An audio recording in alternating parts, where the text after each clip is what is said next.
జమినీలో వార్తలు కూడా అయిపోయి వీళ్ళు ఇంకా ఇంటికి రాకుండా ఎక్కడ చచ్చారా? ఎప్పుడైతే వీళ్ళు ఉద్యోగాలను రోడ్డు మీద పెట్టారో అప్పుడే మన కొంప కొల్లలేదు బావా. డాడీ రేపు నాకు లెక్కల పరీక్ష. లెక్కలు చెప్పవా? ఏంటమ్మా ఇది? సబ్స్ట్రాక్షన్. టైం 8:30 కావస్తుంది. అవతల జమినీలో వార్తలు కూడా అయిపోయి వీళ్ళు ఇంకా ఇంటికి రాకుండా ఎక్కడ చచ్చారా? ఎప్పుడైతే వీళ్ళు ఉద్యోగాలను రోడ్డు మీద పెట్టారో అప్పుడే మన కొంప కొల్లలేదు బావా. డాడీ రేపు నాకు లెక్కల పరీక్ష. లెక్కలు చెప్పవా? ఏంటమ్మా ఇది? Subtraction and multiplication. ఇదేదో నాకు అర్థం కావట్లేదు. సరే బావా, నువ్వు డిగ్రీ చదివావు కదరా, కాదు చెప్పు. అసలే పెళ్ళం రాలేదన్న టెన్షన్ లో ఉన్నాను. దానితో నువ్వు కూడా టెన్షన్ పెట్టకు. నాకు అసలు మూడ్ లేదు. తెలియకపోతే తెలియలేదని చెప్పొచ్చు కదా. నాకు 3 లేదు 4 లేదు బిల్డప్ లేదు. బుజ్జి, నాన్నకు అన్ని తెలుసమ్మా. నేను కాస్త బిజీగా ఉన్నాను. మమ్మీ వస్తుందిగా, వచ్చిన తర్వాత అన్ని చెప్పేస్తుందే. పాపం మమ్మీ ఉద్యోగానికి వెళ్ళి అలిసిపోయి వస్తుంది. మీరు పొద్దున్న నుంచి పని పాట లేకుండానే కూర్చున్నారు. చెప్తే అడిగిపోతారా? బుజ్జి, మేము పని పాట లేకుండా ఖాళీగా ఉన్నామని నీకు ఎవరు చెప్పారమ్మా? మమ్మీని అంటే ఎప్పుడు చెప్తూనే ఉంటారుగా. పిల్లల ముందు మనల్ని బ్యాక్ చేయడానికి వాళ్ళకి ఎంత ట్రైనింగ్ ఇచ్చారో ఇదంతా ఒక ప్లాన్ ప్రకారం జరుగుతుంది బావా. ఏంట్రా మొబైల్ నెట్టింగ్ లాగా వీడియోరా. నువ్వు గట్టిగా రావు బావా, మళ్ళీ ఇక్కడ కూర్చుంటాడు. దొడ్డికెళ్ళడం తెలుసు కానీ ముడ్డి గడుపుకోవడం తెలియదురా. జరుగుతుంది కదా. మళ్ళీ చూసాము మీరు ఎంత వెర్రి బలవాళ్ళు చేసి పెట్టుతున్నారో కనీసం ముడ్డి గడుపుకోవడం కూడా నేర్పలేదు.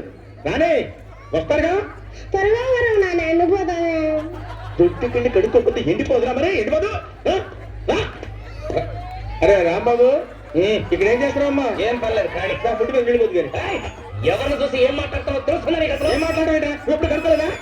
భగవాన్, డిగ్రీ చదివిన డీసెంట్ ఫెలోకి ఈ దేశంలో దొరికిన ఉద్యోగం చూసావా? ఏదో దొరికిందా రావారా? డాడీ ఏంటమ్మా? ఆకలి వస్తుంది డాడీ.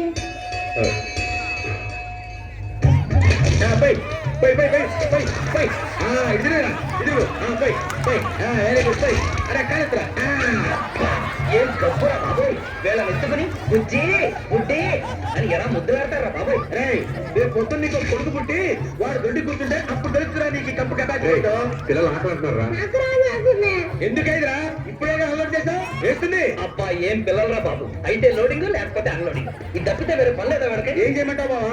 వాళ్ళ అమ్మలు లేనప్పుడే అన్ని గుర్తొస్తాళ్ళకి. నువ్వు హోటల్ గడిపెట్టి పెట్టాలి. మన దగ్గర మిగిలింది 100 రూపాయలు. ఇది భోజనాలు కానీ టిఫిన్ కానీ ఖర్చు పెట్టేసామనుకో రేపు సిగరెట్లకి అగ్గిపుల్లలకు కూడా వాళ్ళు అడుకోవాల్సి వస్తుంది. అందుకని చెప్పేది ఏంటంటే ఏంట్రా కామగా మనం వంట చేసేద్దారా? ఇది గుడ్ పాయింట్. ఏంట్రా గుడ్ పాయింట్ తెర ముడిచిపోతున్నారు. ఒకసారి మనం వంట చేయడం మొదలు పెట్టామంటే మన బతుకులు ఆ బేబీ మొగుడు మ్యాక్స్ సర్కిట్ హీరో అయిపోతారా? మనం వంట చేయాల్సింది మన పిల్లలు భయపడి కాదురా, ఈ పిల్లల కోసం. నువ్వు 100 చెప్పలు చెప్పిన వాడితేనే చెయ్యాలరా. ఒక్కసారి బుర్రలో లైట్ వేసుకుని ఆలోచించు. మన పెళ్ళాలు ఇంటికి వచ్చేసరికి బిచ్చగాడలాగా మనం వాళ్ళ కోసం ఎదురు చూస్తున్నాం అనుకో. ఓహో, మనం వేసే 4 ముద్దలు తింటే తప్ప వీళ్ళకి దిక్కు లేదు అని మన పెళ్ళాలకి మనం చీప్ అయిపోతావరా. మగాళ్ళు ఏం చేయడానికైనా రెడీ అని మనం నిరూపించుకోవాలి. ఆఖరి వంటలోనైనా సరే. క్యారెక్ట్ అయితే నా పెళ్ళ పోరాడటానికి వంట పనే కాదు వెంటనే తెస్తాను. అది మగతనం అంటే. అదే ఇదే ఊపిరి వెళ్ళి వంట పనులు పెట్టేద్దాం పదండి. ఒరే ఒక నిమిషం, అందరూ అన్ని చేస్తే లేట్ అయిపోతుందిరా. తలా ఒకటి పంచుకుంటే సరే. నేను ఎలా వండుతా? నేను సాంబార్ వండుతా. నేను రసం. పదండి నేను ఎలా వండుతా? బాగా లేట్ అయిపోయింది. వీళ్ళు ఏం చేస్తున్నారో ఏంటో. మీ బాబు ఏం చేస్తున్నాడా? నా మగుడు నెట్టకపోతే బకెట్ల నీళ్ళు కూడా నేనే అందివ్వాలి. అలాంటిది ఆయన వంట చేస్తున్నాడా? అరే రాంబాబు, వివాహ భోజనంబు వింతైన వంటకంబు బియ్యాల వారి విందు. రాంబాబు ఏమా ఏలేదురా, అన్నం వంట పెద్ద ప్రాబ్లం గా ఉంది. ఎసరితో బియ్యం పోయాలా, బియ్యంలో ఎసరు పోయాలా? నీ ఎంకమ్మ కొట్టేనంటే చూడు. అన్నం వండడం పెద్ద సమస్య. అసలు సమస్య అంతా సాంబార్తో వచ్చింది. ఏంటి బావా? నా బెల్లం బియ్యం చదివిన మాట గాని దానికి కొంచెం కూడా భయం లేదా? ఇది సరే ఉప్పు అవుతుంది, కానీ ఇట్లాంటి పప్పు డబ్బాలు 10-15 ఉన్నాయి. అందులో ఏది సాంబార్లో వేయాలో దీని మీద రాసి అంటించవచ్చు కదా. ఎలా అంటిస్తుందిరా? ఆవిడ స్నేహం చేసింది ఎవరితోటి? నా బ్రెయిన్లెస్ పెళ్ళంతోటి. సరే సాంబార్ అంటే కూడా పెద్ద సమస్య.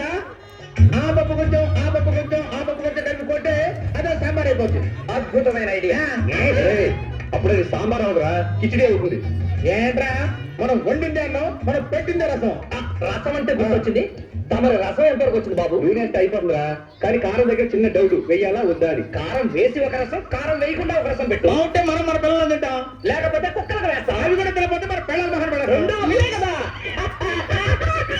అంటే మీ కళ్ళకి మీ కుక్కల కన్నా హీనంగా కనిపిస్తున్నావా?